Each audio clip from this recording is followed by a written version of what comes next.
Y'all, what's going on, y'all? Welcome to another edition of the Go Hard or Go Homeless podcast show.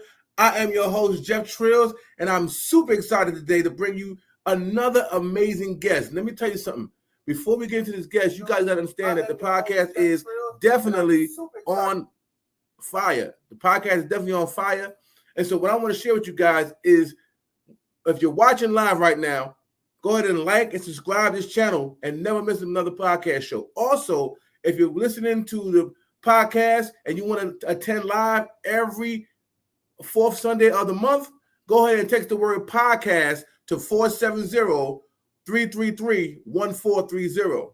Text the word podcast to 470-333-1430 so you can never miss our show live.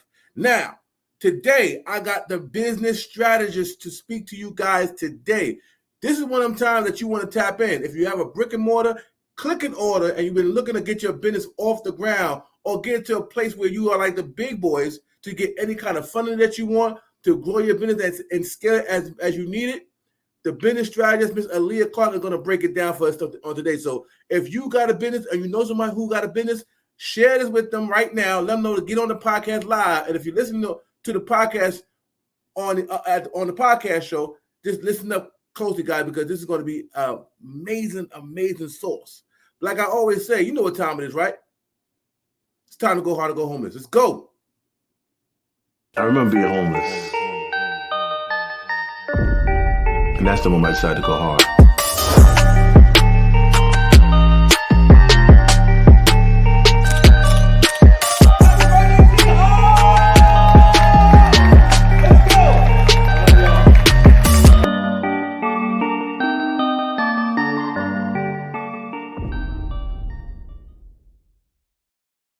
Let's go. Clap it up. Right now, I want you to type in your city and your state right now, and let's show you some love before we get started on the stage show. But listen, I'm super uber excited for this guest today. When I met this woman, she was dropping bars, literally. All right, y'all. You know, it's people that say they know how to do business credit. They know this. You done pay them so much money to do business credit, but they're like, people don't even know what the difference between business credit and funding is, right? Business credit and funding. So when she's about to break down, she just don't talk about your business credit. She tells you exactly how to structure your business, bring it to the level that you need to have it at. I'm telling you, it's a wealth of knowledge about to be coming on today. I'm super excited to bring up this amazing human being all the way from Canada, right? Miss Alleah Erica Clarke, welcome to the Go Hard or Go Home podcast show, superstar. Oh my God, my cheeks is hurting right now. Love it. I love it. Oh my gosh, man. I'm just gonna totally capture that and just replay it. Oh man, Trills, thank you so much for bringing me on your platform. You are doing such an amazing, what you're doing. I mean, you're a prime example of guys, model yourself. He's got a niche. He's got so I definitely am just honored to be on your space, be on your platform to really share with your public, as well as those that are really looking for those myths and really just getting past them, because there's a lot of circulating information and, it be catching people up sometimes. And I'm like, listen, it's not that, it's not always that case. So I appreciate you for seeing value, because I know we go every Monday, we be going hard. So I appreciate the tag team, because we really do, you having your platform, Rideshare Domination, just being very niche, you are the platform. And then, coupled with good business strategy, I'm talking about people who can really see growth financially if we put two and two together and make sure people, rock out and get a whole lot of funding and then a whole lot of cars too. So definitely thank you so much for putting me on to your platform. Thank you to all those that are here. Oh my gosh, I appreciate you all. I see you, Jay. I see you, Shawnee. I see my staff in here. I love it. We got Philippines. We got my boy Toby out here. Listen, it's about to be an epic show, right? Because when you talk about business credit, everybody want to know, right? So they're like, oh, we're going to beat it. So what I want y'all to do is share this right now. Bless somebody, because she's about to bless this whole community with the knowledge she's about to drop. So don't forget to subscribe, y'all. Make sure y'all subscribe because fourth Sunday is litty lit. We're here, Mr. Trills. Come on, make sure you subscribe, share, and go ahead and tag some people in this here comment. So yes. So listen, they know how we do. I want to know who is Alleah Clarke and where do you come from and how did you start this whole process, right? So who are you? Where you from? All right. So I'm a native New Yorker. If you can't hear it in my voice, my tone, I'm straight out of the Queens area. Definitely shout out to all my people in Queens, Brooklyn, of course, BX, because, they are a whole different world of people up there. So native New Yorker, came down to DC and decided to start my own business because, there's so much more to the structure. I started a company called Paw Please because I had my own pet care firm. And, back in 2010, I didn't have a me. Oh man, I like literally was like, yo, how do I do this? How can I get credit? How can I get a building? How can I get more clients? And this is kind of, before social media really became what it is today. And so, fast forward, had a successful, thriving business for 5 years, and then decided to become a personal brand, became a gestation coach and a Thai practitioner, a doula, birth worker. So now I'm a gestation coach. And then I realized, after my son arrives, I was like, you know what? I still need to help people. And with COVID, my COVID career, I became a virtual community assembler. Last year, I got to meet 140 different DJs all throughout the United States, in South Africa, in Mexico, and France. And literally I have, such a network of so many strong DJs. And I was like, you know what, wait, where's the power there? Powers in numbers. And so I started to go back into coaching and helping people. And I realized, man, there's so much need here, so much misinformation. And since I'm a scholar and a student, and I'm always learning and making sure that my team has the right information, because that's another thing too. Information overload. Everybody's like, oh, what's the information here? And they don't know how to decipher it. And so, being that filter for my coachees is what I like to call them. That's when I got back into coaching, and I've seen so much tremendous growth just in my coachees, and so that's who I am in a nutshell. I'm an anomaly. So I literally love, whether I'm doing philanthropy, photography, building my brands. Right now, I've got a full service graphic design firm because small business owners need it. They need to be able to have the content. They need to be able to reach people in a digital footprint. They need to be able to afford it, and so seeing the need and actually matching that with amazing talent and structure and strategy so that they can grow and propel not only in business funding. So there's a lot to this here package. So. And I love it. So this is awesome. Guys, if you understand, now I want to know, because a lot of people ask the question like, is my business funded right? Or my business structure? People don't understand the different things about business and business credit, business structure, business funding. So can we start breaking down what are the most common myths that people have when it comes to this whole business credit or business structuring all together?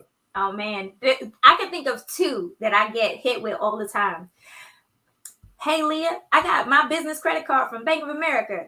Like, yeah, okay. Yeah, I got business credit. No, you don't. Like, wait, what's your DUNS number? What's that? Like, wait, then you don't got business credit. That's a very common misperception, is thinking that getting a credit card from a commercial financial institution establishes your business credit, when they're very different. So let me break that down. There's business funding, right? It's specifically to grow a business. It doesn't have anything to do with growing your personal life. It may include your social security number. However, with business funding, there is two different dynamics: business financing and business credit. Now, there is a difference, because a lot of the times people think business financing is business credit, and it's not. Business financing is going to tie as in a personal guarantor, meaning your social security number will be tied to your account. Should you default, guess what? They're going to come after you. Social security number is on tap. So if you're getting it from, you're leveraging your personal credit to then give you more funding, yes, that will help you with financing your business. However, They do not report to Dun & Bradstreet. They do not report to Experian and Equifax. However, you can see it on your Equifax account and your Experian account, but it will not contribute to your actual credit scores. So Dun & Bradstreet has Paydex, Equifax, Experian has IntelliScore, and those scores are developed to create your business credit. Now, with business credit, you have what's known as relational purchases. They will not give you or extend money to you unless you show them that you're going to be willing to invest in them. Whereas in personal credit, we go ahead and get a card and we like, hey, guess what? I got, $100,000 to spend. But in business credit, you got to buy, you got to show them that you actually are worthy to be extended a vendor line of credit. Now with that, they will extend you $2,000, $3,000, $4,000, $5,000 just by, you purchasing and showing them that you have relationships with them. Now, when you have anywhere from 6 to 20 different trade lines, guess what they're showing? A bottom line number of a total amount of money that you can get or you can qualify for. So when you go to a dealership and you're like, hey, I got business credit, they're going to be like, all right, what's your Dun & Bradstreet number? From there, they're going to see your fundability line. They're going to see how many trade lines you have. They're going to see all those relationships. Now, don't get me wrong. The SBFE, Small Business Financial Exchange, will keep track of all of your payments, all of your history, all of your balances, but they don't give you a score. So they will tell people how great of a business you are, how debt heavy you are. They will show those things, but at the same time, it doesn't give you credit. It just shows your profile. So there's a very big distinction between financing and credit, and they both will help you grow. However, if you don't have the Social Security number, you can always, if you don't have the Social Security score that you need to get you business financing, you can always build just business credit only, and that will get you funding. That's phenomenal. So I know a lot of people probably like, whoa, that's a lot to take in. They don't know what to start. So because she's so knowledgeable, guys, and we're going to do a Q&A section. So if you guys got questions about your business credit, your business funding, and how it all works, start typing your questions in now so that we can answer it. And we might do a case study where if you have a business and you want to see if your business is registered right and ready to go, type your business name, your LLC in there, and we'll go pull up a couple and show you guys what she does and how it really works in real life and real business, right? So start typing your questions. And also, if you got an LLC and you want us to go ahead and review and make sure that everything's set up right, type your LLC in the chat and we'll go ahead and pull it up live on the Go Hard or Go Home with podcast show. Now, let's wind that back. For somebody to have a successful business, right? For somebody to have a successful business, what are the beginning steps, right? All the way down to the big boy steps. Let's go ahead and knock those out. All right. So name is important. When you first come into this world, guess what they do? They give you a name. And so many times people are like, okay, I'm going to pick this name and I'm going to go get the LLC. Wait, pump the brakes. Because you first have to know if that name is fully available. Why? Because you want to make sure you ain't competing with everybody. Go ahead. I'm going to share my screen and show you guys an example. And I use this because one of my coaches was so like, oh man, I really like Full Circle. And I was like, okay, cool. And then we go look up Full Circle and Full Circle is completely gone, And then if we look at it here, Full Circle Contact Center, Full Circle Generation Holding, Full Circle Recycle. There's 4,500 different full circles. Wow. So, when you sit here and you want to go ahead and get this name, you got to make sure that name is unique. You got to make sure that name, whenever they search it, is going to be one name. And not only just a name, it can't be a sentence. Look at this, Full Circle Generation Holding Company Limited. Oh my God. How people know you? Is it FC Generation? Is it a Full Circle? Like, it's a mouthful. So when you think of a name, you want to make sure that your name, one, is rememberable. 3 syllables. At 3 syllables, you have 15 characters. Why I say that? with Dun & Bradstreet, they want to make sure that you are on all platforms because they want to make sure you're doing business on their platforms. So having a name that is under 15 characters, unique, and then also trademarkable. Because if it's not, then you're gonna have to backtrack, because if you can't, like I said, the name from the very beginning has to have all these components before you even can consider it. If it's not available, and we'll talk about this later, if it's not available on different platforms, guess what? Now you're gonna have to deal with fullcircle.com, fullcircle.net, fullcircle.org. Which one are you? Right? So, this is again where it's like you want to dominate the search. You want to dominate the first and second page. You want to make sure that anyone who Googles you is going to find you and nobody else. And that really starts with the name. Taking the time. Like my coaches will tell you, and I know a few of them are in the chat, but my naming workshop takes 4 hours.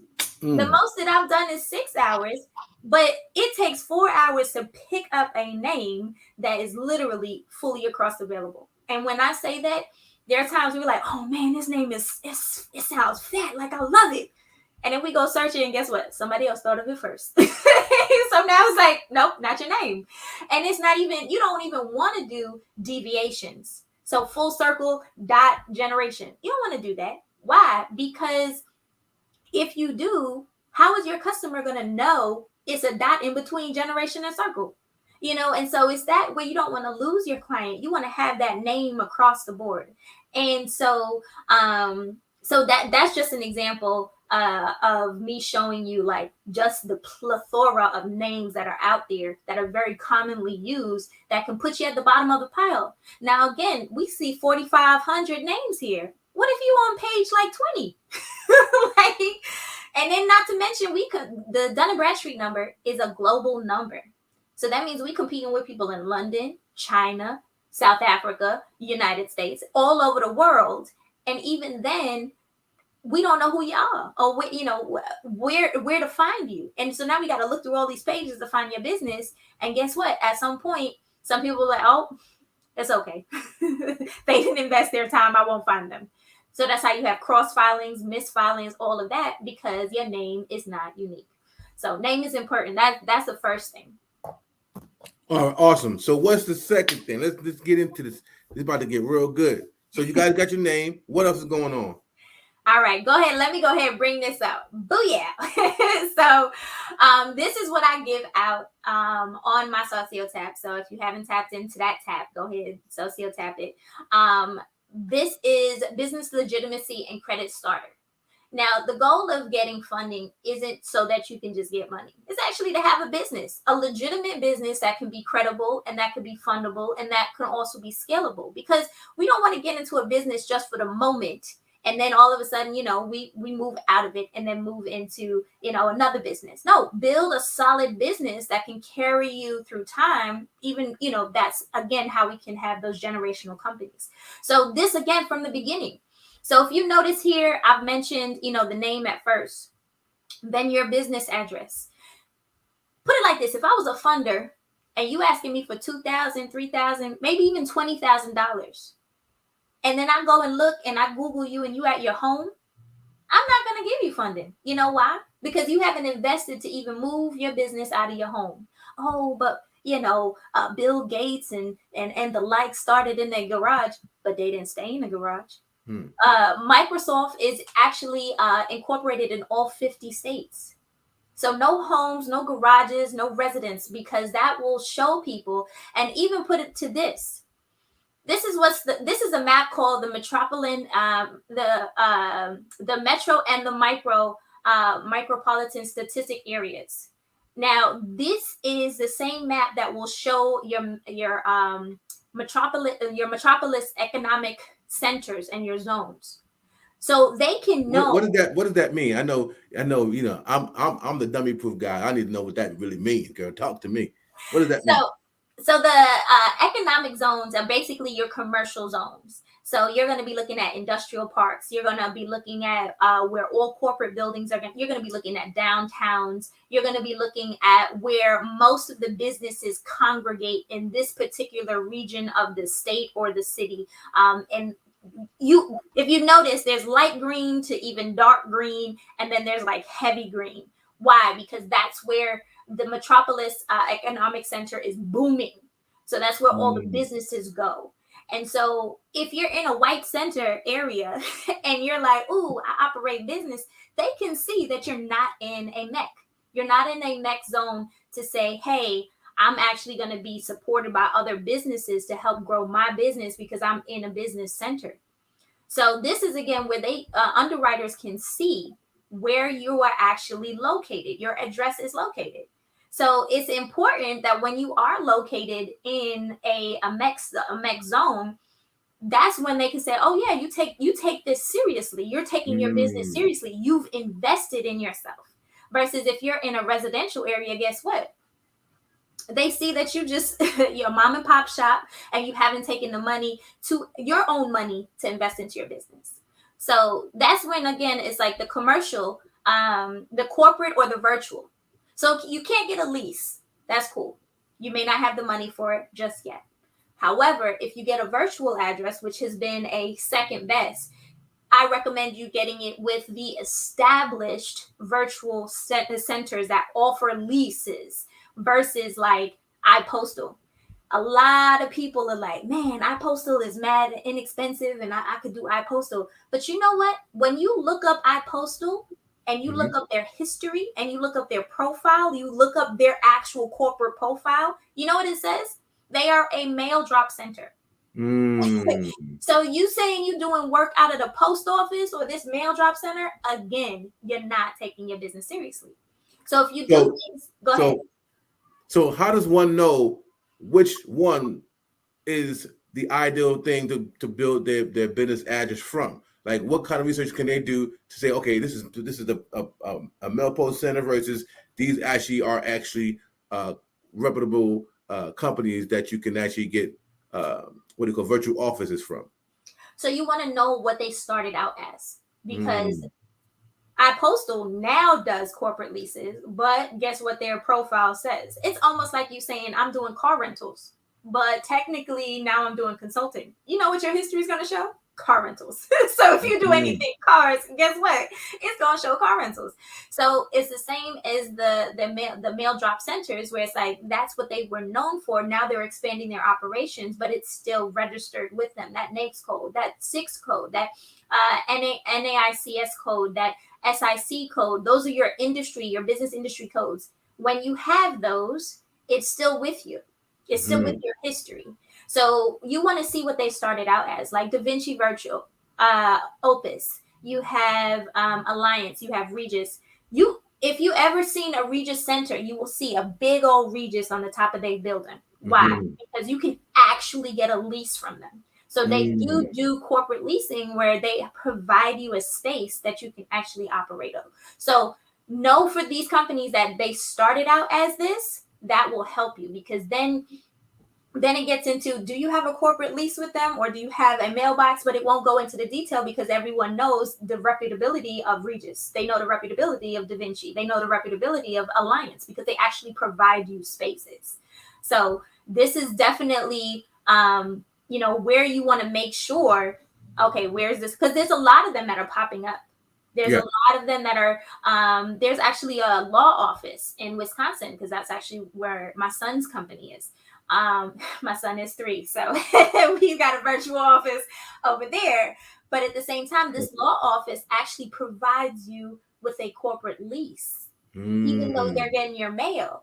Now that lease is super powerful because guess what? It's not a virtual address. It's actually you're leasing their space and they've given you a contract. So then now when you actually can use it, they are accepting your mail. So they're filling out your postal code, your postal form for you, collecting your mail. And then they're also providing you a proof of documentation that you actually lease the space, which is way better than some of the virtual offices that don't provide you that. So, right. What about people like WeWork? And like, how do you find out those companies that will lease you space and is cost effective? How did you research like WeWorks or whatever? So you just want to, again, if you're going to use them, you want to make sure that they can provide you. And it's another thing called a private number box or a private mailbox. Now, remember what I said when we were on Dun and Bradstreet, you saw that there were so many different addresses or so many different names. The same thing can happen with addresses when there's 50 million businesses in one address, right? It's like, how do you miss cross-filing? You can't. Because then if I'm like, oh, I'm just going to file it according to your name and your business at this address. Next you know, guess what is filed on my neighbor who has nothing to do with my business.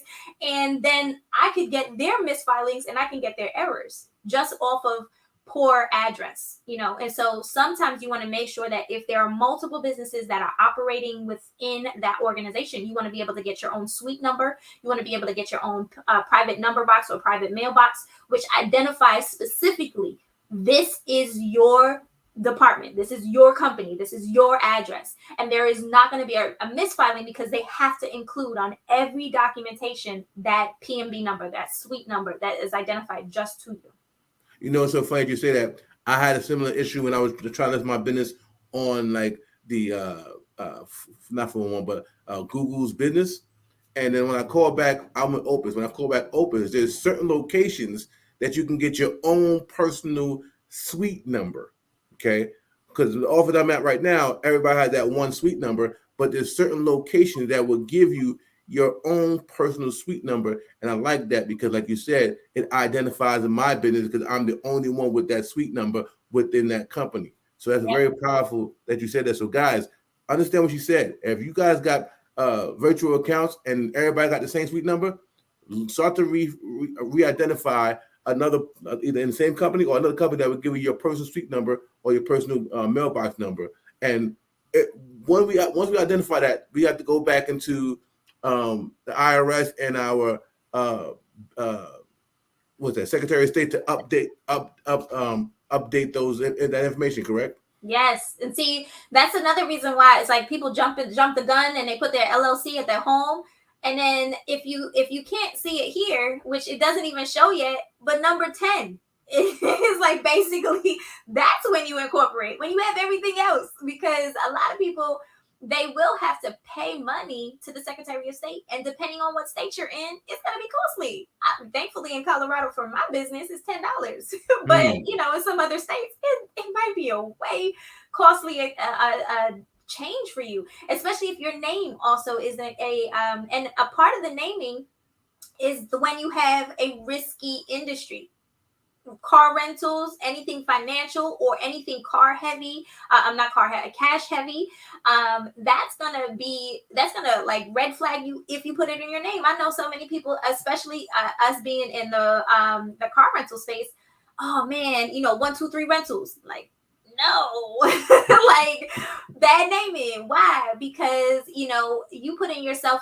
They're gonna judge you just based off of your name. It's the same thing as like having a resume and then people judging you off of the name, like, oh, no, and that's exactly what they'll do when you have a risky business in your name. So if you have to change your name, you have to change your address with the Secretary of State, it's going to cost you.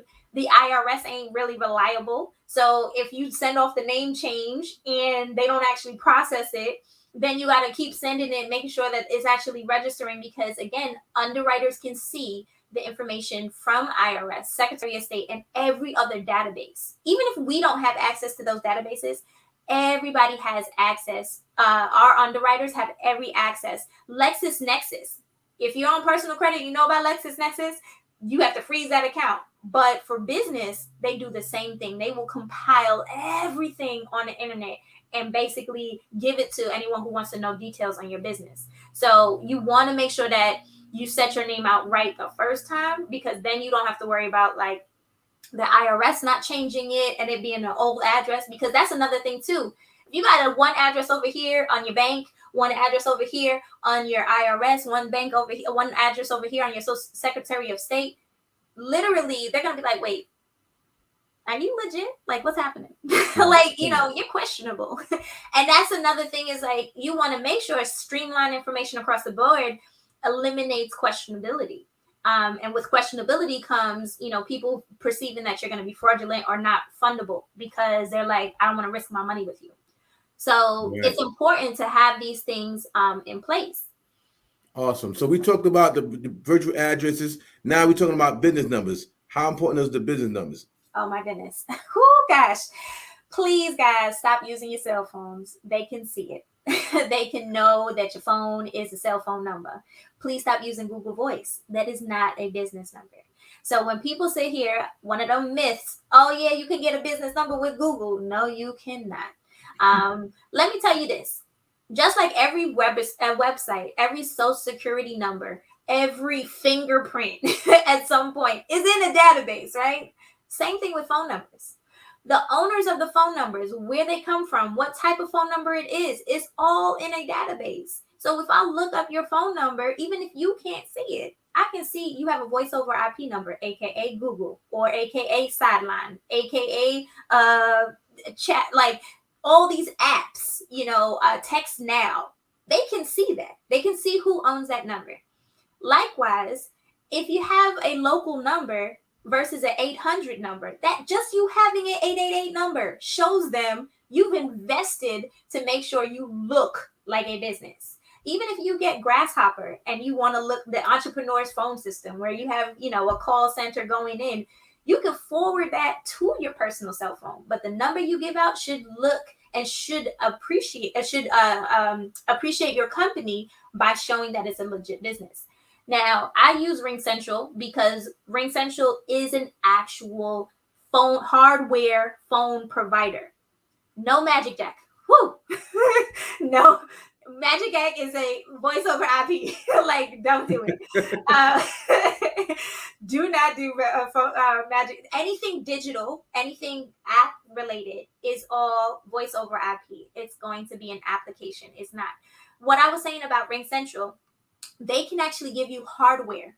So if they can give you hardware, like you wanted to actually install phones into your phone, into your company, phone lines into your company, that is why RingCentral, again, from the beginning, is known for providing business phone services. Versus like you go to Google, they have nothing to do with business anything. It's just people getting numbers, right? So RingCentral will also give you a fax number. Will also list your phone number in 411 so that when you call me, guess what? I'm going to see your business. So this is a matter of like you investing to see the actual legitimacy of your organization without having to guess if this is going to make you look credible. And a lot of people, again, going cheap is expensive. So this is. Say that again. Hold on. Did y'all hear that, Bob? Whoa, say that again, superstar. Going cheap is expensive. Let me tell you, every corner you cut, you're going to make your way right back to that corner to fix it, because you literally are going to have to pay to rectify what isn't working for you. So you say, oh, I can't afford a virtual address. I'm going to just use my home address. Finally, when you get one, guess what? You're going to have to make sure all your documents are right. Oh, I can't afford a phone service. Again, these are saying, when you're saying you can't afford these structural things for your business, you are telling other people that you don't deserve their money. And the truth is you deserve their money because you want to grow and scale. So give them the formula, the recipe that they're asking for. So definitely, yeah, we think of Magic Jack and we think of, Google Voice, and we think of using cell phone numbers. And to be honest, it's just setting us up. It's setting us up to not get the funding. And to be honest, you need the funding. Oh my God. Listen, like I want y'all all to say going cheap is expensive and throw the flames in the chat. Listen, let me tell you something. You guys gotta understand what she's saying. This is too good of value for you guys to miss. Let's get to the next one. I'm super excited. Let's go. So let's talk about fax numbers, right? Everybody's like, man, it's 2021. Who does faxes? Guess what? Them underwriters do. So when you're sitting here talking about, I don't need a fax number, you don't need money. Because when they look to see if you have a fax number, because also they do still send documents to sign through fax. So even as antiquated as it is, as we like, oh, well, it's, I remember my mama sending fax messages. Guess what? They still use it. So if you don't have a fax number, that's also showing you're in one less database to which shows credibility for you. So get yourself a fax number just to even have it, because if you don't have it, it can cut you short as to all of the things that they're looking for you to have. And so if you're not in that realm of like, I don't need it because I don't need it, I'm gonna tell you to shift out of that, because you are not your client and you are not your funder. You are trying to get funding from other people, so you need to play by their rules and their recipe. So again, wipe your head of, oh, I don't need a fax number, or it's antiquated, it's old, who uses fax numbers? Because guess what? The people that will give you money will actually need that fax number. Let's go. I'm gonna let you rapid fire through this list real quick. All right. So the 411 listing, most people are like, who uses 411 anymore? It's still used. It's still very much used. Why? Because it's a database. All of these are databases. The more databases that you are in, guess what? The more likely you can be found. If you're findable, if you can be found, that means that you're not going to be doing some risky activity or illegitimate activity, because guess what? You're going to be found. You have all your stuff out there and people are like, oh, well, she didn't pay her bill. Guess what? I could go find her. If she's doing anything risky, I could go find her. And so having more databases. So you notice it's Google, it's Yelp, it's Bing, any directory that you can put yourself in, go ahead and push yourself there, because the deeper your digital footprint is, the deeper your digital presence is, the more that they feel comfortable to give you money and say, hey, I like that you're investing in your company and you want the world to find you, because that means that you're going to do whatever it takes to get these clients to pay these bills, to give me back my money that I'm lending you. So we look, again, antiquated, 411, super old, out school, but at the same time, they're looking for you to be in all the directories so clients can find you, because that's what they're looking for. To run down to the next one, to websites. Man, I hear so many times, websites, we don't need websites. No, that is your presence. That's your home. I always call it, whenever I say, your digital home, because if I needed to find you and I couldn't actually get to your brick and mortar, how am I going to find you? Social media, that's a website. As you can tell, social media went down. What happened? Who had websites, right? And so, if you had your websites, you had your clients, they can see that you want to make sure people can find you. So again, your website wants to be that place where everyone will know what you're doing, how to get in contact with you, the services that you offer. And that's just to give you, again, that's your home. Right. And it's not just having the domain name, it's having the actual built out website. So moving into social media handles, I tell you, same thing with the name. I see so many people that have different names. So it's like, ABC rental at Facebook, ABC_rental at social media, at Instagram, AB_C rentals with a Z. And wait, you losing your customers. How they gonna find you? If you look up the melaninbump.com, right? The Melanin Bump is my photography philanthropy that I gift maternity shoots to expectants of color, so that we can, again, glorify the bumps and the moms to be, right? But you go Instagram, Facebook, Twitter.com, the Melanin Bump. Why? Because I don't want you to be lost. I don't want you to not find it, where it's like the_melon the bump. And it's also under 15 characters. You will know just because, the melanin bump. Oh, I got a melanin bump. Now I can do hashtags, which goes into marketing. I won't even get into that. But again, you want to make sure that you have, Tony, I'm going to touch on that in just a second.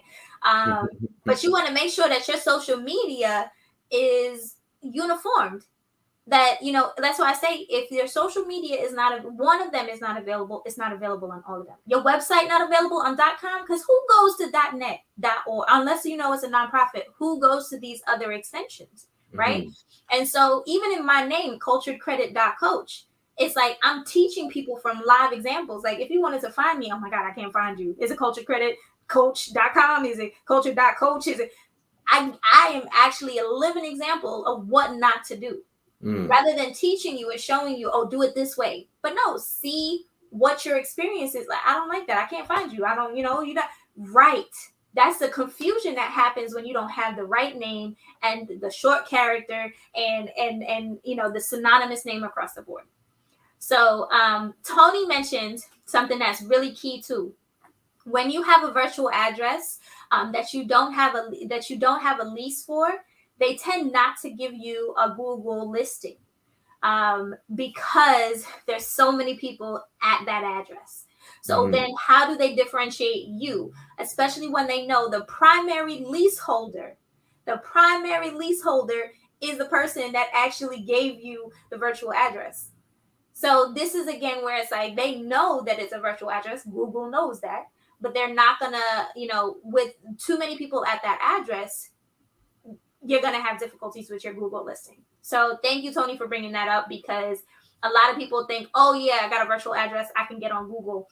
Google will give you a hard time. So if like I said, you can find someone who can provide you housing, provide you a house for your business, and it'd be a corporate address, and they can provide you a lease, because you can do homework. You don't have to go through Regis, Alliance, Opus, or Da Vinci. You don't have to go through them, but you got to do your homework. Make sure that they are going to collect your mail. Make sure that they are going to give you an actual lease. Make sure they actually give you a suite number. Because then that will actually show that you yourself are a leaseholder, which gives you that corporate address. That's powerful. Make sure you write your questions in the chat. Make sure you share this thing, because like I said, she's gonna go through the list and we're gonna dive in and do a case study. So also, if you want your business to be shown and see if this is business structured, put it in the chat as well. Go ahead, champion. All right, so get rid of your Gmails. Get rid of your Gmails. I know a lot of people that are like, oh, it's okay, I got my Gmail. All right, so let me go ahead. There was someone in the chat who listed their business. All right, so we got an example. If this is your business, you put it in the chat. I think I went up a bit. Let me see. It was yep.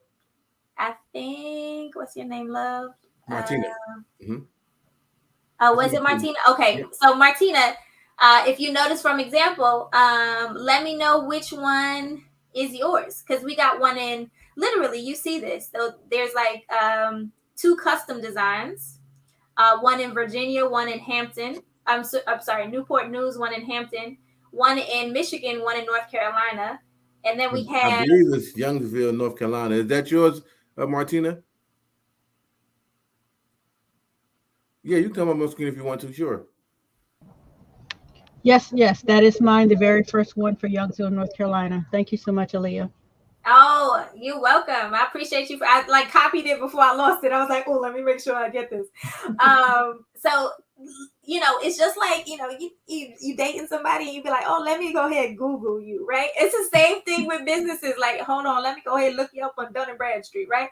So you go to Dun & Bradstreet, you can just easily, it's first page, look them up. The other thing too is Dun & Bradstreet will create your profile for you, because it's a sales tactic. They're going to be like, oh, guess what? You got to claim this company. So Martina has to claim this company, right? She's going to, send an email in and say, hey, this is my DUNS number. But they also, again, LexisNexis, they be hunting you down, getting some information. So she got two employees, and she's got revenue of $55,000. She started in 2018, which is great because she's a 3-year-old company. Then she's also, this is her, I hope this is not your residence, is it? Nope, you're good to go. It's not. Awesome. So I wouldn't put it up here. But you see how your private information can be very public, right? It's literally like people could come find you. You didn't do some services, right? Guess what? Now your address is available for somebody to go find what you're doing. And so this is where, again, her next code here, the industry. So other professional, scientific, and technical services. So that's kind of a vague place of, consulting and management and all of those things. She's got design services. And then you can go down and see more data about her company. And if you have subscription to Dun & Bradstreet, you can actually see more details, which is why they want to kind of upsell you. Is like, all right, you want to monitor your credit with them. There's so much to Dun & Bradstreet, I won't even touch on it. Is this where you find out their score for Dun& Bradstreet? Is that? So Dun & Bradstreet, so you got to upgrade yourself. But if you did have to upgrade yourself, I would tell you to go to nav.com. Don't have an affiliate with them. nav.com/pricing. This is where you can go ahead and sign up and get your your accounts for all of them. So if you sign up for the free account for Nav, they will give you an A, B, C, D, or an F, right? They won't give you the actual number. But if you check it here, you get the business boost. You get the full credit reports for Dun & Bradstreet, Experian, and Equifax for all the trade lines that you have. Now, if you want to see your Experian, you will need to have your own membership with them as well, your business membership. Now, keep in mind, Experian and Equifax, we know on the personal side, they're not the same. They operate very differently. However, on your Experian score, you can see your credit cards that you actually may have gotten. So your business financing will show, but it will not calculate in your actual reporting score. The reason why I say to grab yourself the boost is because it actually will report as a trade line. So it'll be your first trade line if you're needing to get to, your 7 trade lines to get your score to generate, right? Now, if you're looking to get small business administration loans because you have maybe a nonprofit, or maybe you have a small business that really could use, maybe you're in tech, or maybe you want to go for government contracts, then you would get the business loan builder. Now, that will give you your small business scoring service, which is specifically for pre-screening for SBA loans. So definitely try to stay out of the free range because you really don't get anything, and you definitely want to benefit from the business boost and the business loan builder. What you say about free or cheap? Cheap is expensive, right? Awesome. Cheap is definitely expensive. How many times y'all bought something and y'all was like, oh man, I got it for a bargain, and then like a couple of weeks later, a month later, you're like, man, I gotta buy. Man, I bought so many things on Amazon, and I'm like,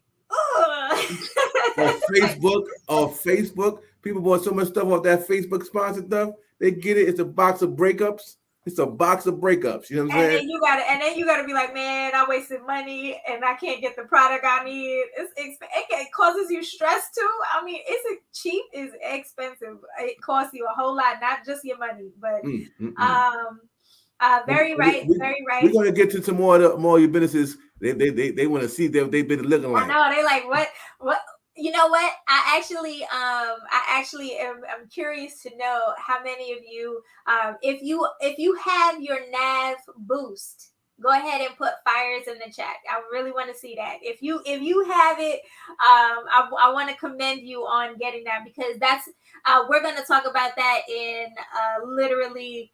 We come down here. And we talk about that. So a lot of people, again, don't even know they have a trade line account with Dun & Bradstreet, or they don't have a profile with Dun & Bradstreet. But then, some do, and they actually have, they've been keeping track of it, which is great. So come back, full circle, come back to emails, right? You can get an email from Google Workspace, which will give you info or admin@yourcompany.com, right? You want to get rid of the Gmails. Why? Because you're the Hotmails or the Yahoos, because they don't actually give you reputability. They don't say that you're reputable. And so depending on who does your website, I know for my full service graphic design firm, you get your website plus 2 other emails, which you have access to, and you can check that. So that means that you can get your name at yourcompany.com. You can get info. And so when your site goes live, it goes live with your email address as well. However, if you are going to be expanding your operations and you're going to, want to give emails out to your clients or to your staff, I would say definitely consider Google Suites, because that will allow you to have multiple access to emails for your business. So definitely be mindful. Now, don't get me wrong. I communicate with my clients, aj.cultured@gmail.com. Why? Because it's my clients. They're going to pay me anyway. But if I'm going out there and I want people to give me money, guess what? Oh, it's info@ajculture.com. Why? Because they are going to give me money that is going to supersede what my client base might be. So again, she just touched on something. So for the high risk industries or people who maybe in an industry where it's questionable, there's two types of build outs that you need to build, correct? Right? Man, yes. Talk about the two types of build outs. Oh my goodness. So when you say you want to do, I love that you mentioned this, because when you say that you're going to be in rentals, right? The reason why we don't ask you, I don't encourage you to go out of the gate saying, oh, I'm ABC rental out of the gate. Because think about it. Cars are a multi-$1,000 purchase. So if you're coming out the gate and you're going to be giving cars, you know what they want to see?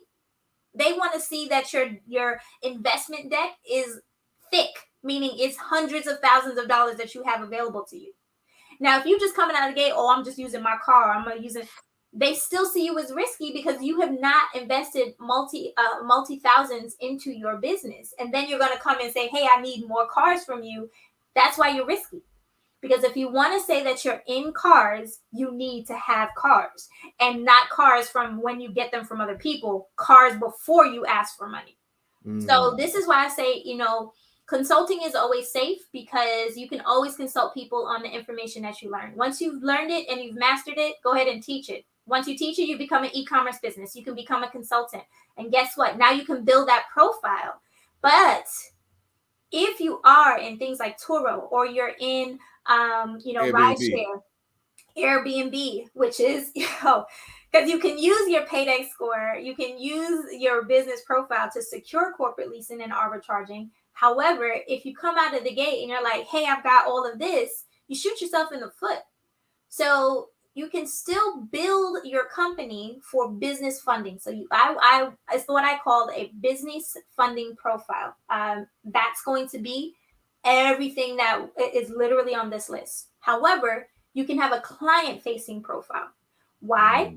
My clients will know me as Cultured Credit Coach, but my business funders will not. Why? Because credit is risky. It is a conflict of interest. Anything that says credit repair, they don't want to give you money. They will shut you down, because guess what? You are encouraging people to not pay their bills, or you're helping them to not pay their bills. So they don't want to work with you, which is why Stripe or PayPal or Square, where it's in their actual documents that says we do not support credit repair organizations, because they do not want you to help people to evade paying. So again, my clients will know the risky industry, Cultured Credit Coach, but my company is AJ Cultured. So this is again where I have a client-facing profile, and the same with car rentals. The beautiful thing about that is that if you build a business, a supported business where you have documents that you've been paid, you have income, financial statements that's showing that you have regular income coming in, you're building your business credit, now you have 2 years on this business, simultaneously you're building, in that 2 years, you've got followers, you have cars, you have actually a portfolio to show I've built up this business. You have, the name that's fully available, and you have a full-on detailed digital footprint on this client profile. You know what you can do? You can actually merge those two companies and actually document it as a merge or an acquisition, and then use your current business to then now obtain your client profile. And now in 2 years, you can show them that you're credible, that you have business profile, that you actually have the cars, and now you're not risky. So it's different than you saying, hey, I'm going to come out the gate with rentals with no money, versus, hey, I'm going to take my time to actually invest in my business, grow clients, grow funding, and then grow my business credit profile, business financing profile, and also build my client profile as well. So that will basically help you show them, I'm really investing in my company, I'm really investing in my clients, and I'm really investing to show you that I will return money. I will return on your investment. So having separate profiles for risky industries will preserve you to make sure that you are able to obtain the funding while still obtaining clients based off of whatever risky industry you might be a part of. Powerful. And so how does someone know which if their industry is risky? Where can they go to find out if their industry is risky or not? So if you go to NAICS, so I hope I have it up. Ooh. Let's see. I totally, you know what? I love that you put this. Hold on. I definitely had it. I have it on my While she's doing that, y'all, we are gonna be doing some more of these showing your business examples. I'm gonna bring up Toby's business. It's powerful. He's went from zero to hero, and I wanted to see that as well. But yeah, you were you able to bring it back up? And give me 2 seconds. Mm-hmm. And also, we're going to answer some questions as well. But if you guys are loving this, throw a 100 in the chat. If y'all loving what she's speaking so far, throw 100 in the chat. Share this out to your people who haven't shared it already. Like, comment, subscribe. But let's go. Let's get back into this good stuff. All right. So what you'll see on the screen now is actually provided by the NAICS Association. The NAICS Association is what gives you your code, your identification code. It's a 6-digit code that basically identifies what type of service you offer and what category it falls under. So if you notice here, high risk, anything automotive repair, automotive parts, automotive dealers, they're all risky. Why? They're cash heavy. That you have to have large amount of money to even get started in that industry.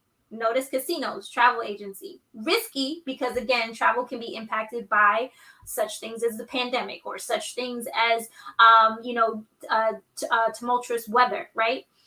Same thing with cash heavy, money services, check cashing. You know what happened with check cashing? They can get robbed. Guess what? Now I'm investing money in you, and guess what? Now somebody decided to rob the check cashing store. So now my money's gone. Even though there's insurance, it's still very risky, right? So this is a list. This is an outdated list. It's 2014, but it's still relevant, right? If you notice here, we have tobacco distributors. What falls into that as well is cannabis. So if you're providing cannabis services like that, whether dispensary or you're selling paraphernalia, you will be considered risky. Now, put it like this: high risk doesn't mean that you can't get any funding. It just means that you're under stricter guidelines of getting getting approved or even getting funding, which is why most of the times when you're building out your business credit, you got stuck in tier 1. Tier 1 sucks. Tier 1 is like foolishness. You've got Ohana office supplies, Suma office supplies. You've got Crown office supplies. You've got Uline, Granger, Quill. You've got so many of these places that will start out and give you, that starter credit or those starter trade lines. But once you get that score, that's where you don't stop. Because I spoke with someone yesterday and they were like, oh, I got 6, I'm good. No, because when you have the 6, you're literally relying on solely purchasing from those 6 for them to report. Now, if they misreport, guess what? That score can go away. A lot of people think that just because they get the score, oh, I'm good. No. That score can disappear. How do I know? I'm like, oh, I'm good. Yo, I'm like, yeah, I got my score. Like, what happened to my, where did my score go? Yeah, because I wasn't making those purchases every month. And like, they basically said, keep it active. And then not to mention, if you're not using your accounts, you can lose your accounts. So they're getting hip to the game. And a lot of people are like, I just want to get these, these trade lines. But at the same time, if you're not maintaining them or even using them to leverage, because Amazon, Facebook, and the likes, Microsoft, they have in the hundreds, some 6, 7, 800 different vendors that they are working with that are reporting that you can see. However, when we're getting started, it's like, oh no, I can't do more than 6. But once you get that score, you want to do more than 6 because, again, that fundability line is going to keep increasing. So at some point it's going to say, hey, you know, ABC Rentals is now eligible for $100,000. So people just look at that number and give you money. So again, if you don't have, you know, that thick trade line for your risky industries, it's going to be really hard to prove your worth to get more money from, you know, business investors as well, or venture capitalists. Oh wow, this is powerful. Let's go ahead and power through it. Yo, this is so much sauce. I want to get to showing them this stuff and getting the Q&As done, and then show them how they can get in contact with you and get this sauce. So yeah, I'm super excited. That's I'm like, run, do this thing, girl. Let's go. I love it.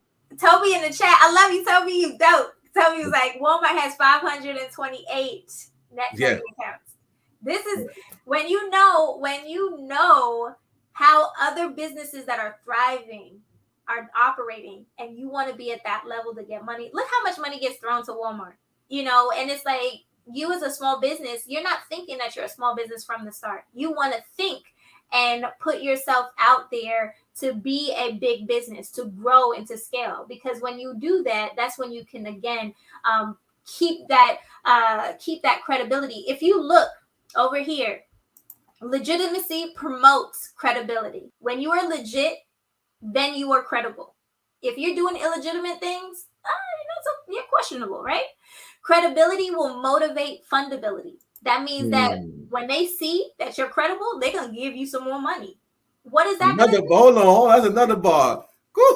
We ain't going to roll past that. What? Say that one more time for the people in the back.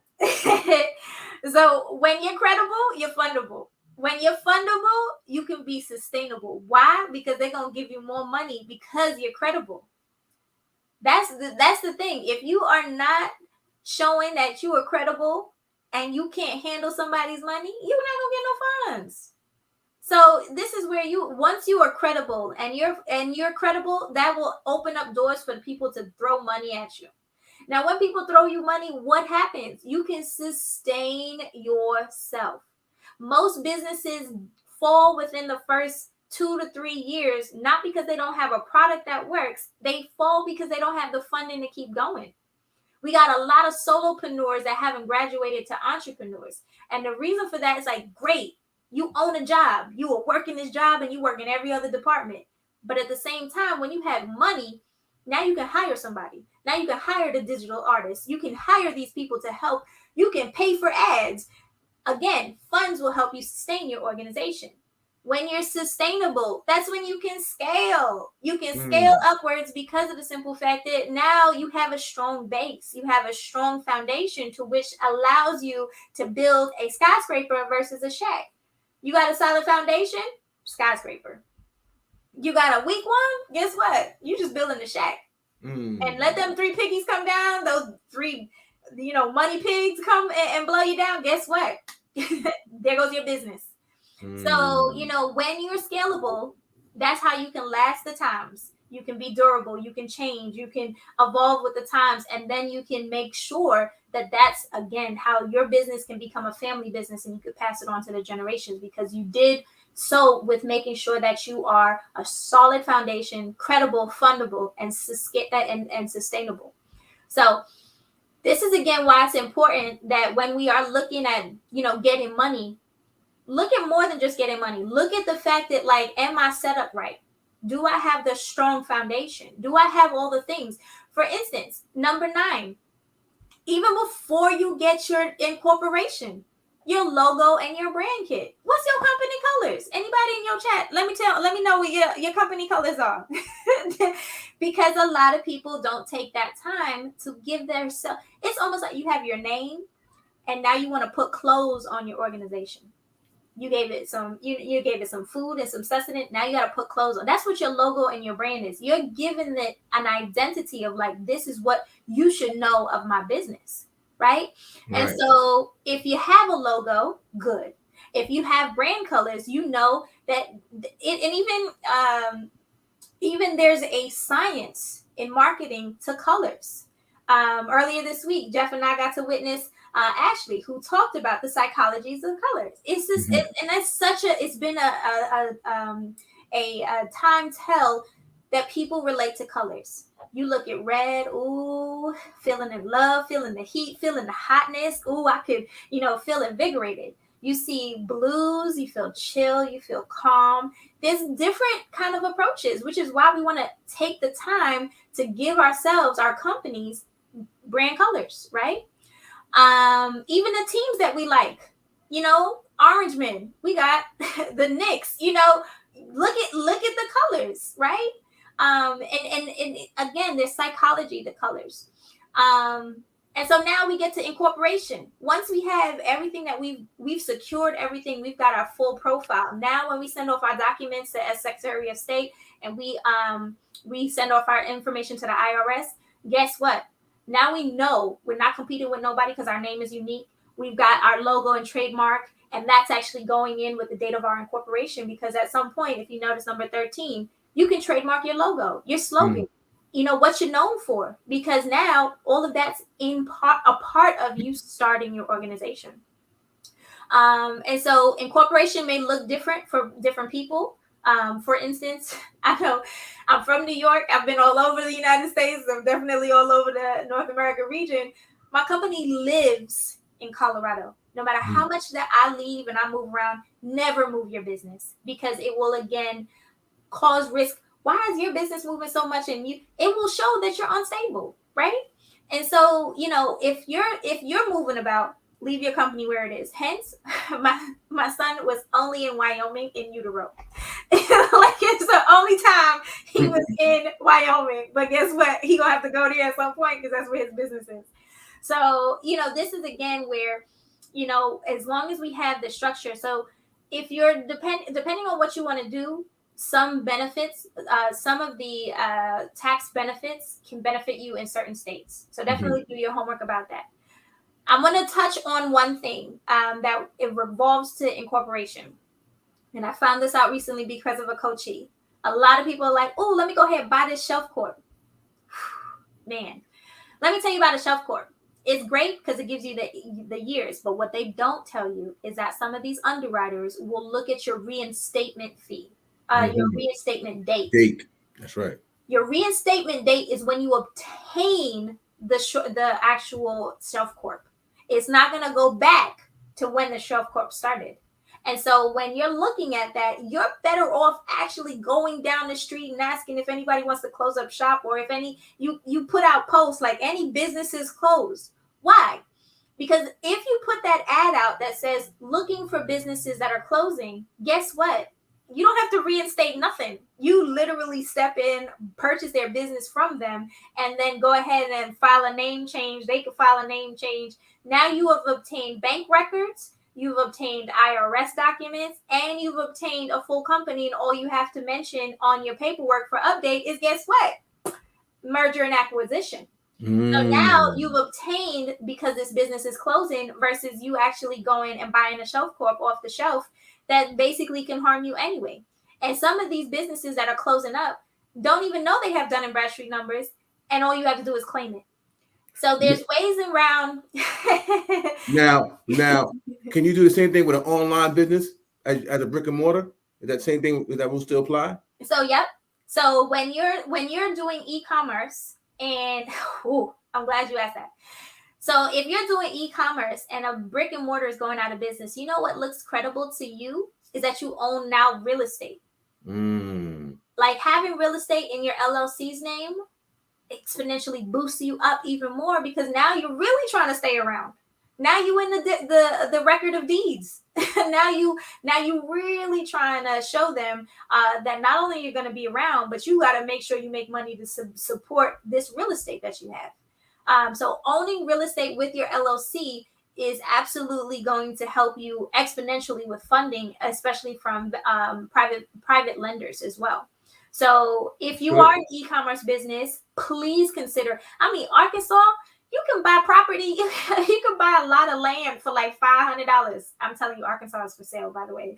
But if you go ahead and just buy property for, whatever state that you're in for a nominal fee, and you bought it under your company, even, not getting a mortgage property, but just getting a small fraction of a piece of land with your LLC in the state that you're registered, that can exponentially help you tremendously, just because you're no longer just e-commerce. Because again, if it's just e-commerce, what happens when e-commerce goes? What happens when you're no longer online, right? And so you want to make sure that you're showing roots. That's really ultimately this game, is you want to show roots. You want to show how deep they go, and you want to see how connected you are to all of the sources that are going to fund your business.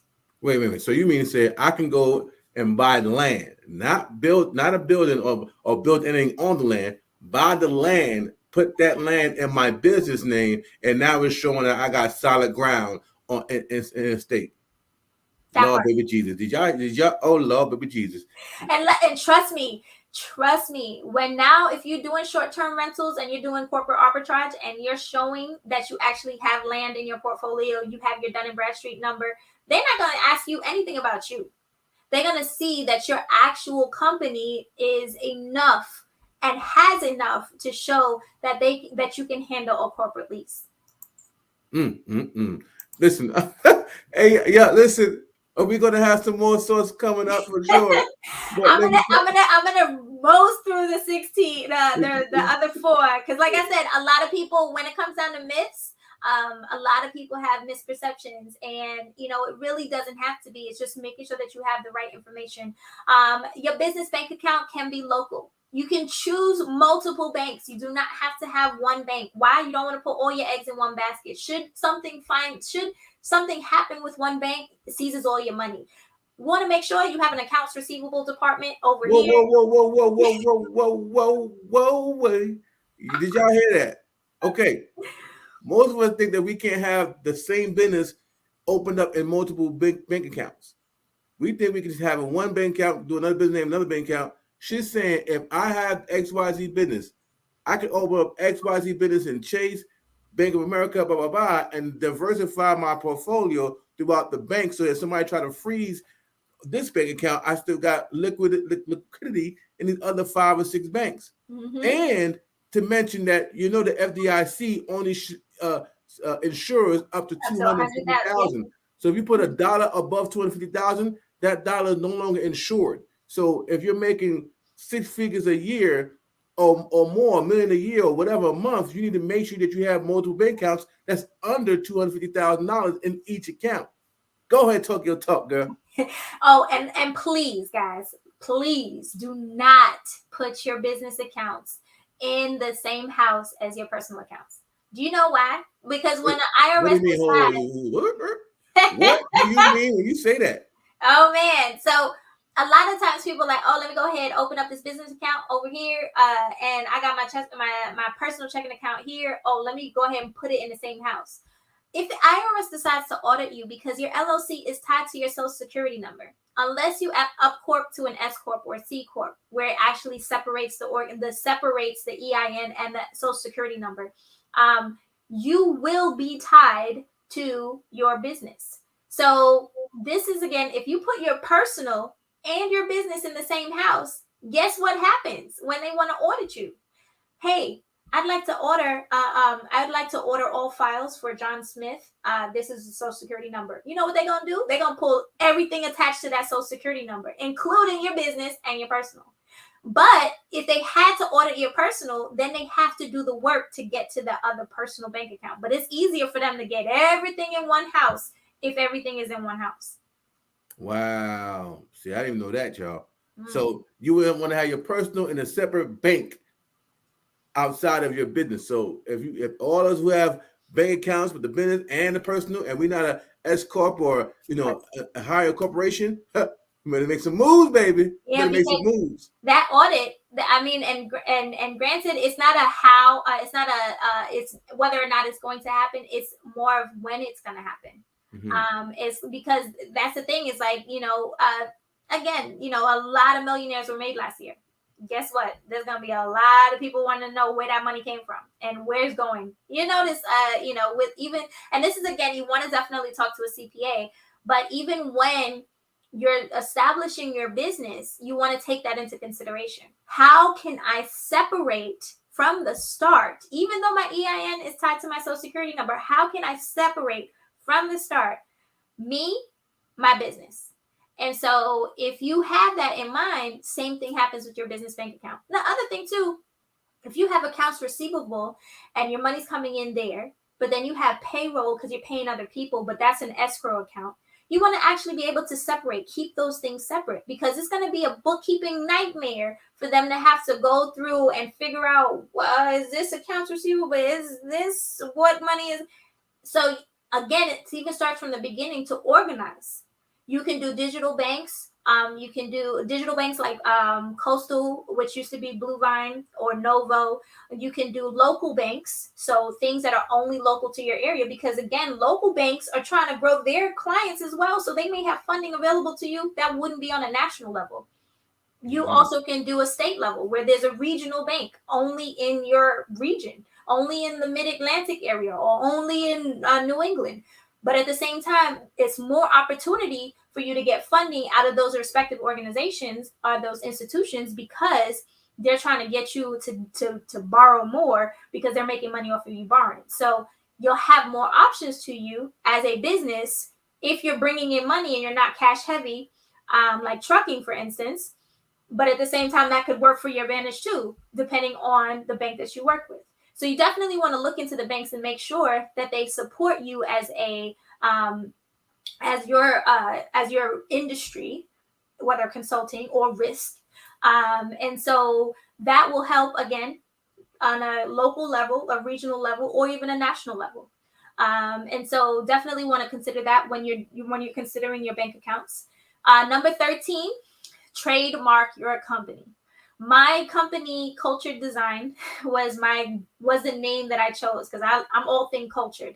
If you look up the term cultured, it's a refined educational training experience that's one of a kind, that's definitely unique, because I'm a strategist, right? I'm going to make sure that you get what your source is for you, right?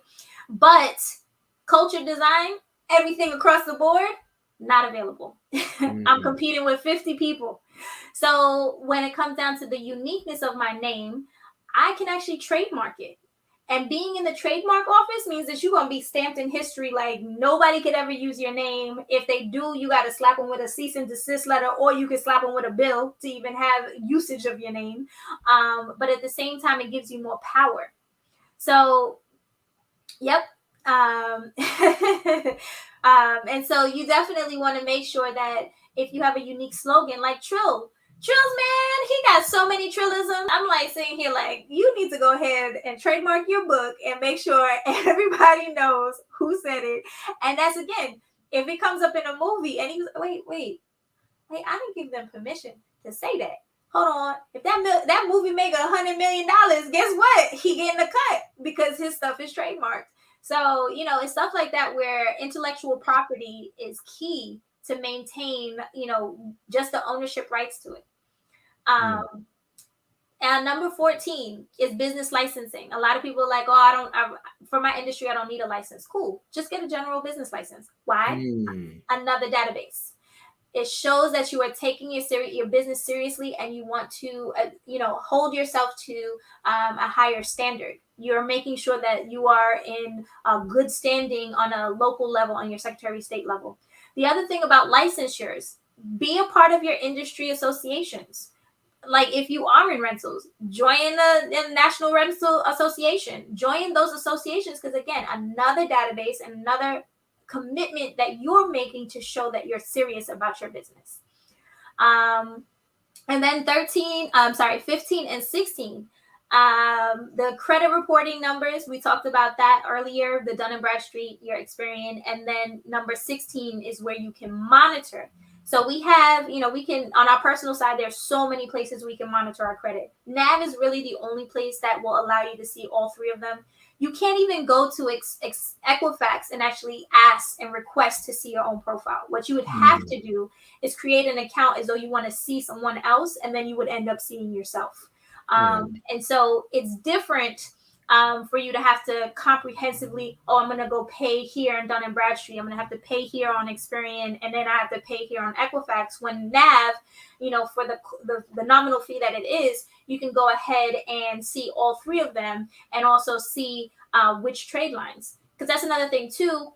You may not see the actual account, but you can see, how many accounts there are. And you can also see how much the limits are for each account, which you want to maintain. You want to be able to see that as well. So this is powerful, y'all. Listen, I know we got so much value from this podcast show. This episode is about to go viral. I already know. just being 100. Now, here's the cool thing. We're going to be able to get you all the show notes today. And when we text it, because here's what I want you to do right now, text the word business to 470-333-1430. Text the word business. And when we text the word business, we're going to send you a form to fill out with your details. And when you do that, we'll be able to submit the show notes to you. And also you'll be able to schedule a consultation with Miss Leah herself. For those who if you haven't got all 16 done, right? Or you still have some questions about making sure you're just properly structured. As you can tell, she's the one that knows exactly how to get you right. So that number again, or that code again, is text the word business to 470-333-1430, and we'll send you a form. Fill out that form, and then she'll be able to reach out to you as well. You'll get the show notes from today's podcast. Now, it's time for the question and answer. If you got any questions, let's go get the question and answer, and we're going to look up some businesses while you're preparing your questions. So let's go and show your screen so we can look up a couple businesses so you can kind of diagnose it real quick. I gotta go scrolling up because I got So, Toby. We're gonna bring you up. Toby businesses. Wealth Army Alliance. Yeah. Okay, she got him. So yeah, it's about to be real good. She's about to show your screen. Show your screen so we can go and see that. All right, that's right there, and then let's go ahead. So what Toby did, this is a new one he just did, right? And then we're gonna go from his new one right now to the one he built over in, I think, 60 days or less. So that's another thing too. So if you're seeing it here for Wealth Army Alliance, Dun & Bradstreet hasn't scoured enough for you. So it's not a synonymous experience where it's like, oh, the company's been 30 days, it's gonna automatically have a Dun & Bradstreet number. No, they will compile. They will compile as see needed fit kind of, but there's no kind of rhyme or reason to it. So some have, some don't. Some can be very new within a matter of 60 to 90 days and see one, and some can be, years old and still not see any. So this right here ain't even showing up, huh? No. Okay, awesome. And after you do look at that one, you can look up the what's the other one, Toby? I want to see what his thing look like. All right, so this is my son's company, and his company is 3 years old. 3 months old. Your anointed cup of health.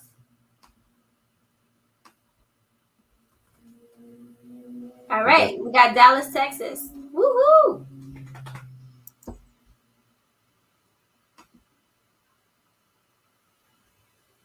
And it's the only one there. It's the only one there, huh?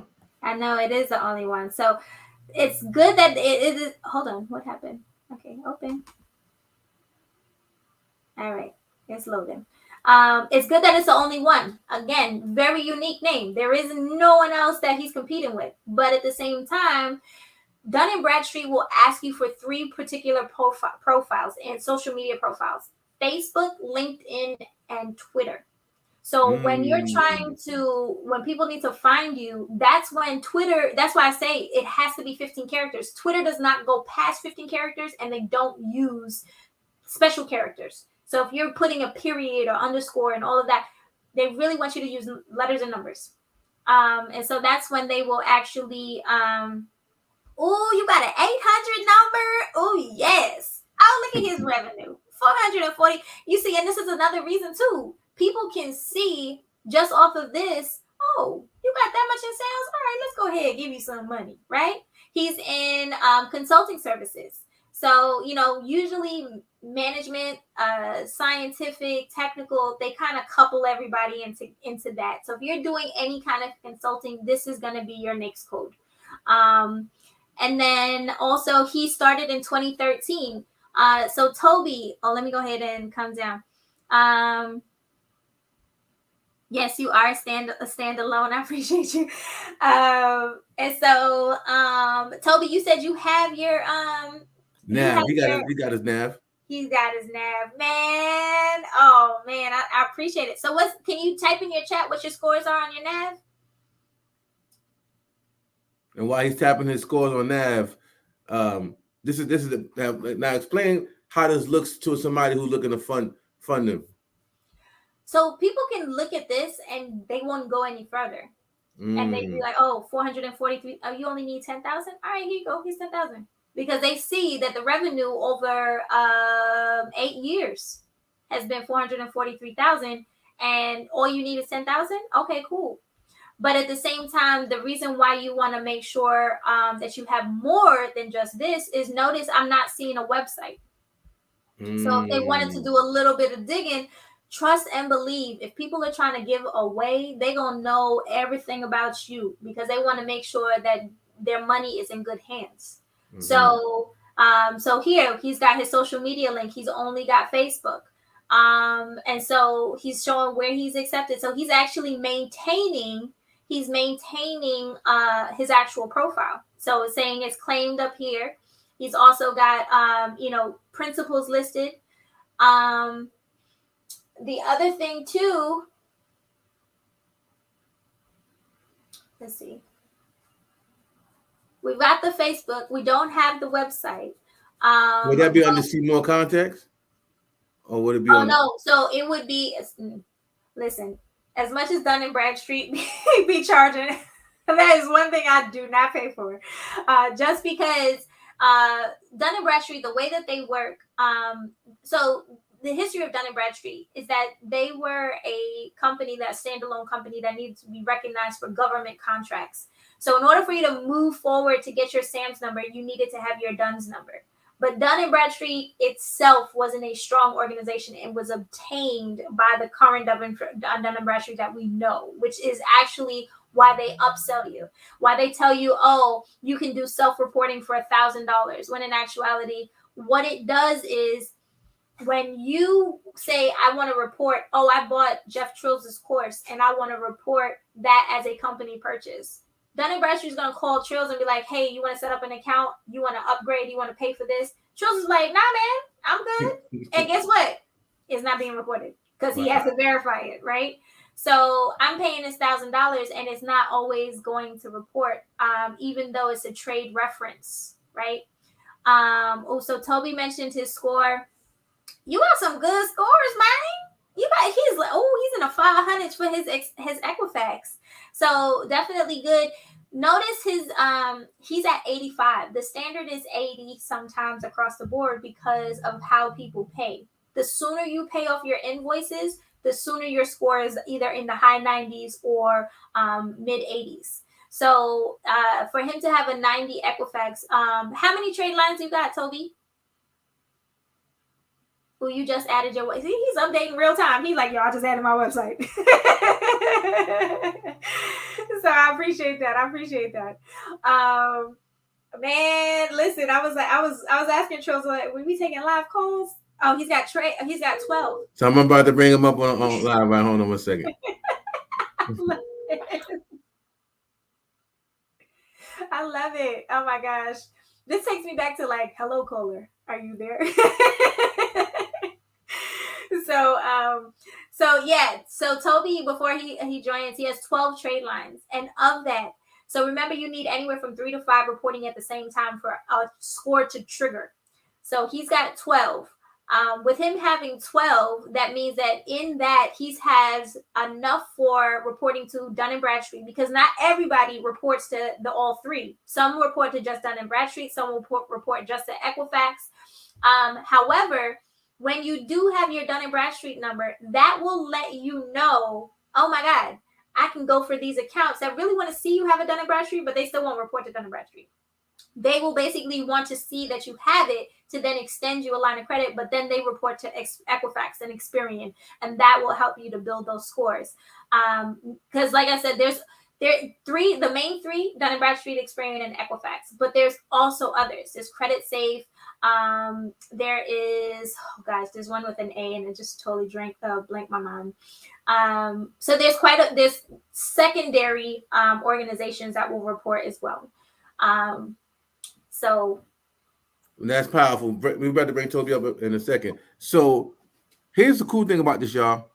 She's giving y'all real live actionable information that can make you grow or see where you're missing points. And like I said, click and order, brick and mortar click and order process. You know what I'm saying? A lot of people that have brick and mortars got real businesses but don't understand why they're not qualifying for business credit, why they're not qualifying for business funding. And if you do this checkpoint and you see that's not it, then you understand why, right? Just because you have okay, we're about to get ready to bring them up. So the other thing too, if you didn't have a fax number today and you got denied because they really wanted your fax number and they really wanted to make sure, you can get your fax number and in 2 weeks go ahead and reapply. And guess what? Because they see that you checked everything off, that's when you can get approved. So like in personal credit, it's like you get denied, you get an inquiry. There's no inquiries with business credit, but at the same time, if they were missing one thing in their checklist, because a lot of these approvals are based off of algorithm. And so there is a bot that's saying, hey, guess what? This person checked off all this list and we saw it, so instant approval. But if you don't have that, if you didn't have a website or you didn't have something else, you can go ahead and get those things and then reapply and get approved. That's powerful. That is super powerful. So we're about to bring Toby up so we can kind of talk about what he's done, and you can ask him the question that you need to ask him. So we got Mr. Coach Price up on the Go Hard or Go Home podcast show, special edition. This is the business credit with one of my guys, one of my generals. Now, Toby Price has been a student and he's been rocking with me for a long time. And in our perfected business, he's one of my top guys in business. And so Toby, he started this thing. It was real new for him. So Toby, what question you have for Toby? So you said you had your nav. Are you on your laptop? Can you give us a share screen? Can you show it? Can you pull it up? I'm a mic check. Can you hear me? Yes. We can hear you. Jeff can tell you this. You might not believe this. I never did network marketing in my life ever. When I started doing it, when everybody else, Jeff, Martina, and everybody, they run their business from computers. I run my business from 2 cell phones. 98%. Only reason I log in on my computer is to do an upload to YouTube or do an upload to my business page. Besides that, I run my business 98% from the phone. I don't even need a computer. If it weren't for upload, I don't need a computer. That's awesome. Oh my God. Yeah, and see, this is another thing too, is that even if you have a website, even though you know that you don't need these things to operate, you can still have them and it still helps you. So you know that you need to have those things. But do I got a computer? I got 3 computers. Yeah, I got 3 computers. One of them for Netflix, one of them for Peacock for the other kid, and the other one just for fun. Yeah.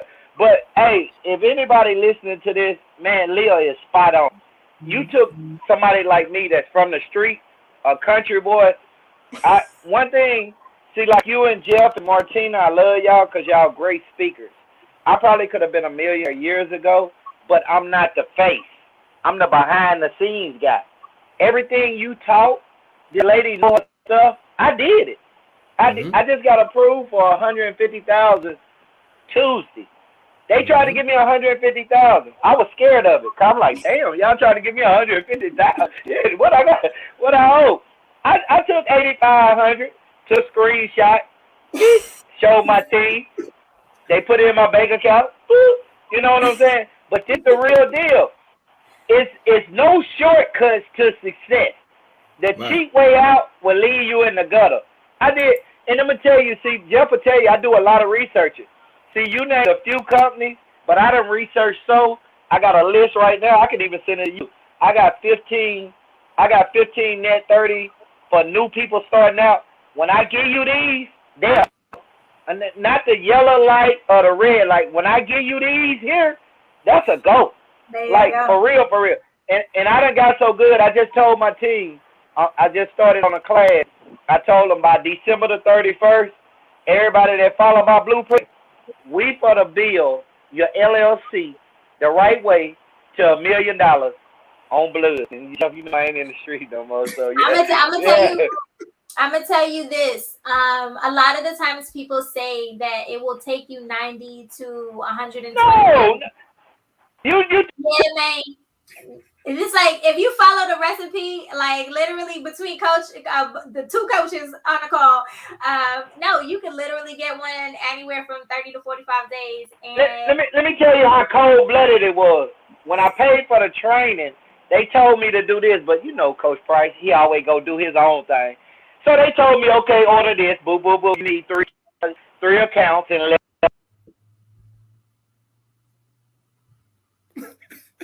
So he's getting a call. You know, that's what happens. You get a call. So, Leah, this is how I beat the game. You know, I'm from the country, so it's more than one way to skin a cat. Top side down, bottom side up. So we need 3 accounts. Hey, Leah, don't do that because you make me get off camera. I don't really do camera. I'm nervous. No, I love it. You and Trills, I tell you, if y'all speak so fast, if you are not paying attention, y'all don't speak slow. And I love it because it's just like, it flows in it, and I love it because it's just like, you know, you don't have to break it down, but that's what makes me like appreciate it so much because I give it to him fast because I'm gonna get off this camera. I got chills right now because I don't do the camera. But I beat the game. I beat the system because they want to tell you, okay, go to Uline, Quill, Granger, and place an order. Wait 30 days. No, I place my order when they get to my front door. Mr. Price, you got a package from Uline. Okay, boom. Right on the calendar. Boom, it came January the 1st. On my calendar, I write January the 15th. After 14 days, I'm paying that in full. I'm going to place another order. So now, by the time they realize that 30 days they got here, I got 6 accounts to report. Dummy. You don't even have to wait. You don't even have to wait. As soon as you get your invoice, you can pay it. You don't have to wait because once it takes 1 day, you're in the high 90s. But at the same time, also when you have the trade lines and you know this is one thing. So I give my coachees an actual Excel sheet because the thing is you want to wash, rinse, and repeat. So if you got this going, go ahead and do it for another LLC. If you got that going, go ahead and get another third LLC. At this point, you can build your own shelf companies with their own paydex because if you have 5 businesses, that's why my son has a business. This is why, you know, I'm about to have another business because when you have each business having its own fundability in, as you mentioned, 150,000 ranges, then now I can combine the companies and that can make one corporate investment from my parent company. Because each company allows me to have that fundability. When you get to a certain point, if you needed cars, you can actually go down to your commercial dealership and say, "Hey, I'd like a corporate lease," which basically will provide you anywhere from 150,000 up to $250,000, $750,000, just so you can get cars. So this is again where the fundability makes a difference, and so. The thing is, too, on that Excel sheet, I make sure to ask, when does it report? How often does it report? And because some of them there's one medical supply place literally reports once a year. But if you know, garbage. That's why I do research. Right. But you gotta call them up because that's another thing too. If you don't call them up, this recycled information that's going around through the website, it's like, oh yeah, you gotta do them. They report here. You call them up like, oh no, we're no longer reporting. Like, right. But that's where if you don't call them, go ahead. And you know what's crazy? My personal credit was good enough, and which I did buy a truck. Then I bought another one. You gotta think my boy Jeff just came to town. He didn't even know he was riding in the corporate vehicle. If he anointed cup of hair, we would go sue him. He just didn't know it though. Yeah, but he hung out in it about 3 or 4 days though. And then corporate, those corporate vehicles don't have to be ugly rundown, like old, like Ford. They could you could have a Maserati for your corporate car. You know, it doesn't have to be. You can. Yeah, he was driving around. It wasn't nothing that spectacular. It was a 2019. Oh, he had some power. You know. Yeah, it was nice. Hey, and look, she did touch on one thing, and it probably was because she don't want to give y'all this, because she don't want to get y'all sidetracked. But let me teach y'all something. When you building your business, see, my team always wondered why I stayed on. Upload your credit report. Get your personal credit together. Because what they realize is when you building your business credit, if you got your personal credit in order, they don't do a hard pull. They do a soft pull. And they put fuel on the fire. I'm talking about burn my butt up about this hot. Man, bro, I can't keep teaching them, Jeff. They got to learn the hard way, man. This is why, I told Trills before, this call, I said, we might have to do a part 2 just because, no, it's not enough time for me to touch on everything. And it's definitely not enough time for me. I didn't even touch personal today. I know. Everything you said, I was dialed in. I'm like, she didn't even give them this. She didn't give them that. Yeah. I'm like, woo, they missed out, bro. So here's what we're going to do. This is so crazy. Because sake of time, I don't want the thing to go long. Yo, Toby, let everybody know what your handle is, Toby, on Instagram. CEO_Price. CEO_Price. My new one be ready Monday, which will be Wealth Army Alliance. But as of right now, they want to look me up, CEO_Price. CEO stands for Creating Entrepreneurs Overnight. Let's go. So thank you, Toby, for tapping in with us. Leah, this is so much knowledge, man. So much knowledge. So here's the cool thing about this. Toby killed the game, as we know. He's been doing it. He still does it. And we got other examples like this here. But for sake of time, we're going to have a part 2. And with those who are on right now, we're going to come to part 2. And we're going to make sure we bring your business up as well. But I want to be able to get y'all to follow Miss Leah at culturecredit.coach, right? So here's what we're going to do real quick. And we're going to get ready to get out of here because this thing was a powerful show. I know they want to keep you here, but we got to make sure that we got to pay some bills. You feel me? But no, honestly, we're going to go ahead and show a testimonial about what she does. Once again, text the word business to 470-333-1430, and we're going to send you a form. Fill out that form, and you'll be able to connect with Miss Leah herself to get a deeper dive about your specific business, whether it's new, old, or seasoned. It doesn't matter. She's gonna figure it out with you. Okay. So let's go ahead and show the testimonial, and then we're gonna go ahead and get out of here and pay some bills, baby. But like I said, if you guys have liked this so far, drop 1,000 in the chat. Make sure we share this live out. It is going to be recorded, of course, and like I said, it's going to be on the podcast anywhere you can find podcasts. You can listen to it while you're driving. Listen to this over and over again. So when we come back with part 2, you're going to have your questions ready, and we're going to go ahead and dive into some questions for part 2. Let's go and run this testimonial. Can't wait to show Leah this. Yes! I was lit. I was doing exactly what you're doing right now. Bro, that's a big jump. I didn't even go from red to yellow. I went from red to green.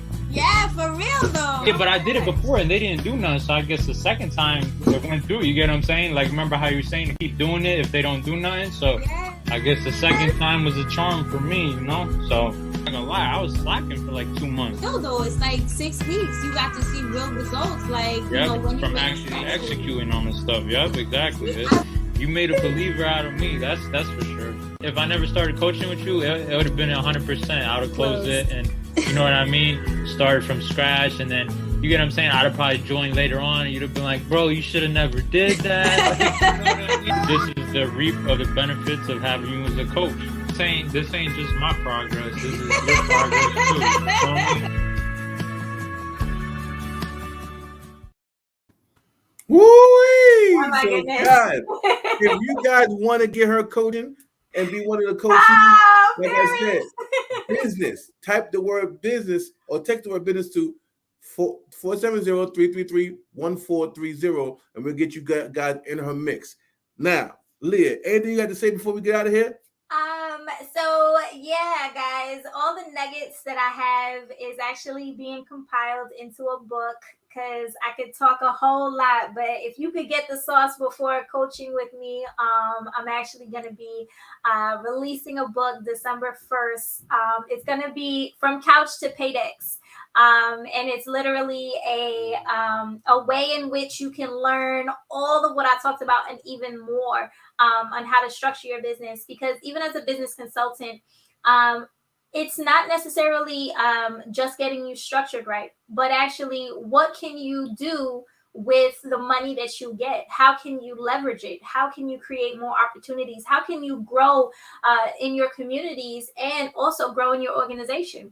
So, really, once you get the fundamental basics, then we can actually go ahead and strategize you to make sure you recapture your money, make sure that you can scale up and have staff.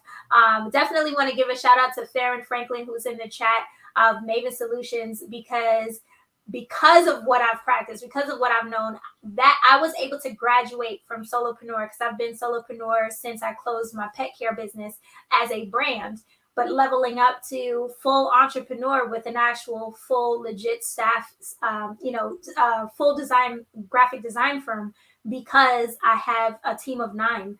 And so this is, again, understanding, if you want to scale up and you want to get to another level, really going over the fundamental basics in From Couch to Paydex, that will help you guys to really, if you never coach with me, I know that book is going to be your savior to make sure all your businesses are set up right. Any family members have their businesses set up right.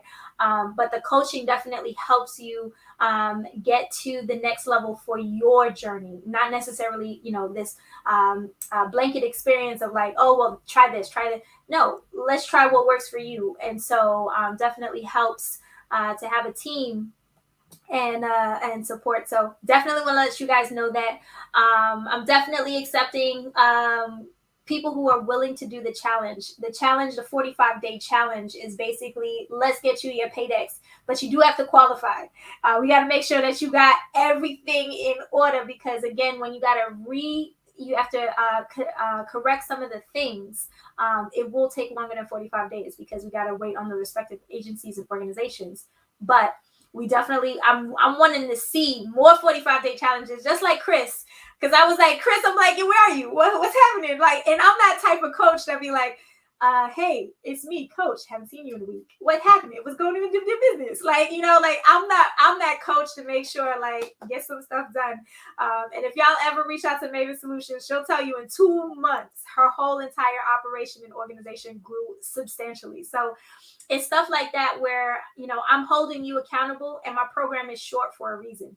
I want you to make moves and quickly, and I want you to have sustainable results that then, catapults you into a different atmospherics and definitely a different financial category, because we don't have time to waste. Money's to be made, clients need to be, serviced, and we need to make sure as a community that we can provide such services and still be able to uplift us as a community. So definitely, I'm looking for some people you ready to take that 45-day challenge? Let's go ahead. Let's get it done.